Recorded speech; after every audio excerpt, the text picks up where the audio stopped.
Hey, welcome back to the SC-100 course. My name is Kieran Tross, and I want to thank you for clicking on this video. Hopefully, you have been watching this a series, this free series which I'm providing to you all. If not, and you're just here just to find out about how to use Azure PIM with Purview role groups, then that is perfectly fine as well. So I'm going to go through a short PowerPoint slide, and I'm going to get into how we go about doing the technical work.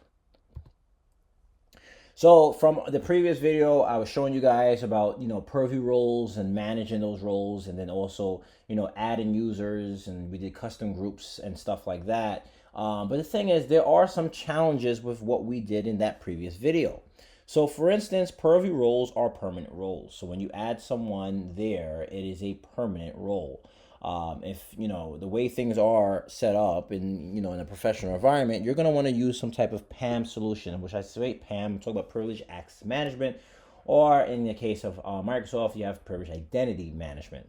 And then there's also no direct conditional access policies being applied. So some of you may think, well, you have a conditional access policy around the user, so what's the big deal?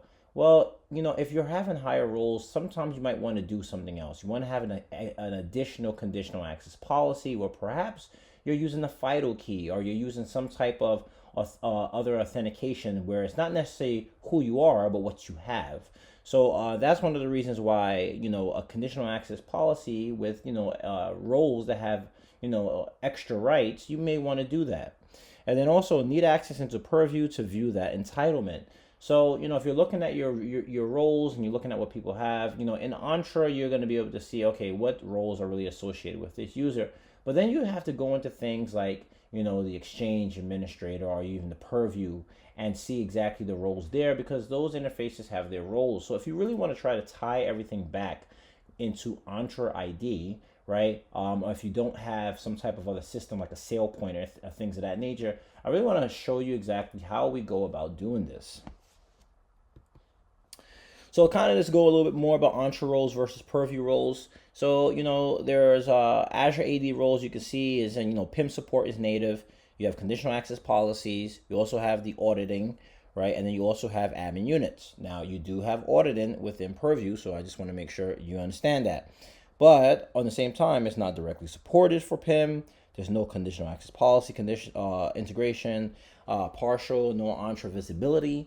And then you use admin units, but not enforced through Entra conditional access. So, it's really about really being able to manage and see what's going on in your environment. And plus, a lot of folks have a lot of their, their sign-in logs and things of that nature already pushed through perhaps a event hub to your SIM tool. And you can also send your logs, right, from the Purview standpoint to SIM tool as well. But, we're trying to make things a little bit easier. And I also wanted to show you something that's a little bit different.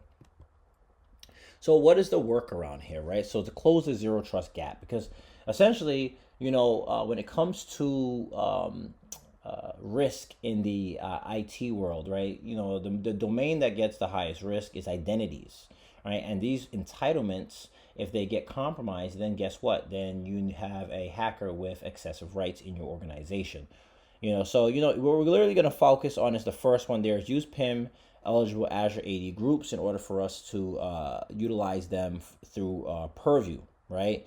You can also do things like apply a conditional access policy. You can use audit login via Purview plus Entra sign-in logs, and then monitor, rotate, and assignment regularly. So we're not going to do all those things. I just wanted to put them up there, but I am going to show you how we go about utilizing PIM with the Azure AD group that we have established in the previous video. So I will do like a quick recap just in case anyone is watching this video for the first time and just looking to see how they go about completing that task. All right, so we are on the Purview screen. So if you don't know, you pretty much, when you get into Purview, you're going to go here to settings. And then once you get into settings, you're going to hit this drop down for roles and scopes. And you're going to hit role groups.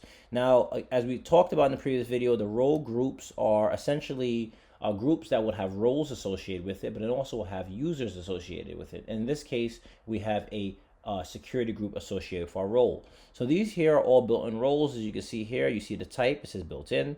Now you go all the way to the bottom, you see our custom role, right? Role group. And then right here, if I click on it, which is already clicked on, you can see that you have the information about the role. So the role group name is Purview Group _ Reader.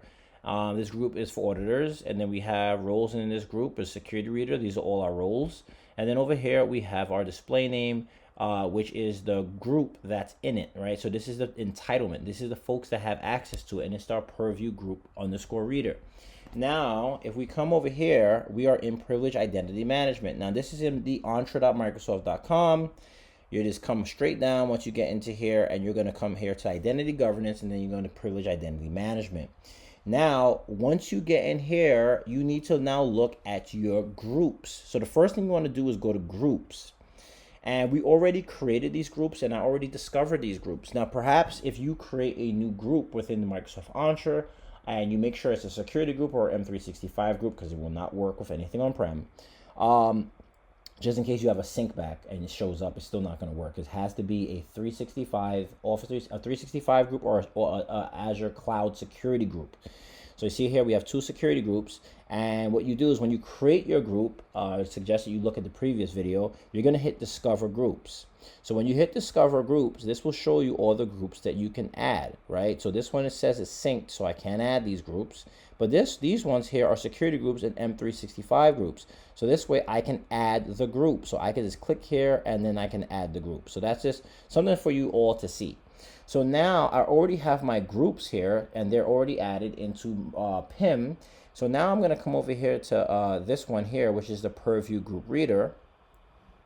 And then within this Purview Group Reader, I can now add an assignment, right? So I could literally come here to assignments, and I can add an assignment, right? So I will add an assignment here, and right here it's going to say select role, and if it's a member of the group or is an owner of the group. I'm going to go to member of the group, and I need to select my member. So I'm going to look for my name.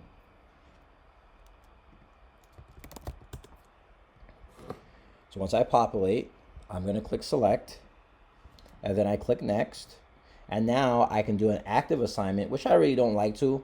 I'm going to put in eligible assignment. So now here I can put my time frame. So I could do from, July 2nd, and then I can do for a year, and that's by default.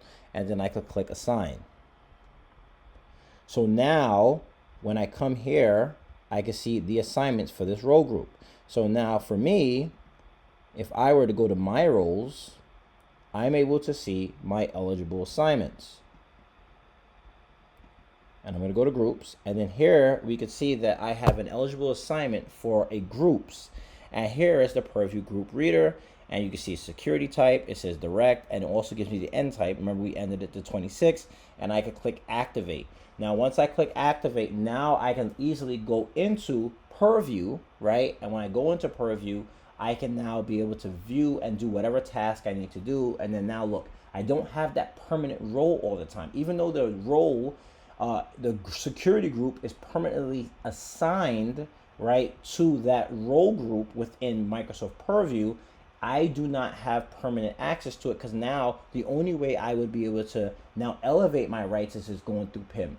So just kind of want to walk you through that and show you exactly how you can do that kind of stuff. Now, I will tell you, on the SC-100, they will not ask you about this. I can tell you that for a fact. But as I said, a bunch of times, and with this course, that I am showing you some stuff just to help elevate you. I'm thinking not just to get you to the certification, but also to get you to the next level in your career.